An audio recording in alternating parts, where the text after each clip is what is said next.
মৰমৰ ছাত্ৰ ছাত্ৰীসকল, আজি আমি দশম শ্ৰেণীৰ বিজ্ঞানৰ জীৱন প্ৰক্ৰিয়া চেপ্টাৰটোৰ 6টা most important multiple choice question HSLC 2023 এক্সামৰ কাৰণে আলোচনা কৰি আছোঁ।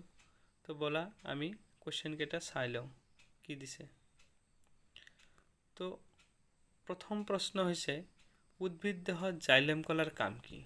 অপশ্যন এ পানীৰ পৰিবহণ, অপশ্যন বি খাদ্যৰ পৰিবহণ, অপশ্যন চি এমিনো এচিড পৰিবহণ আৰু অপশ্যন ডি হৈছে অক্সিজেন পৰিবহণ। তো ইয়াত শুদ্ধ উত্তৰটো হৈছে পানীৰ পৰিবহণ। প্ৰশ্ন 2 মানুহৰ বৃক্ক কি তন্ত্ৰৰ লগত জড়িত?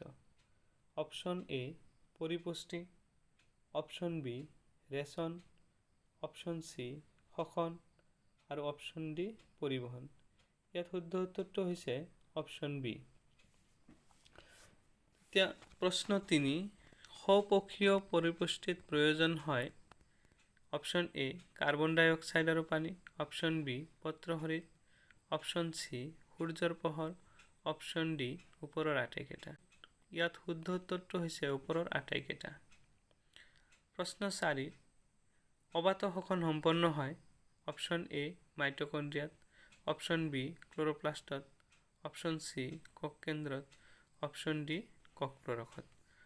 তো ইয়াত শুদ্ধ উত্তৰটো হৈছে কোষ প্ৰৰখত, অপশ্যন ডি কোষ প্ৰৰখত। শ্বেতসাৰক সৰল চেনিলৈ ৰূপান্তৰ কৰা উৎসেচকটোৰ নাম হ'ল option A amylase, option B lipase, option C pepsin, option D trypsin. ইয়াত শুদ্ধ উত্তৰটো হৈছে এমাইলেজ।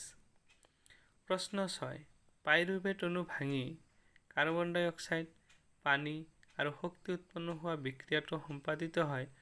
অপশ্যন এ কোষ প্ৰৰখত, অপশ্যন বি মাইটকণ্ড্ৰিয়াত, অপশ্যন চি হৰিতকণাত আৰু অপশ্যন ডি কোষ কেন্দ্ৰত। ইয়াত শুদ্ধ উত্তৰটো হৈছে অপশ্যন বি মাইটকণ্ড্ৰিয়াত। মৰমৰ ছাত্ৰ ছাত্ৰীসকল, আজিৰ ভিডিঅ'টো ইয়াতে সমাপ্ত কৰিলোঁ।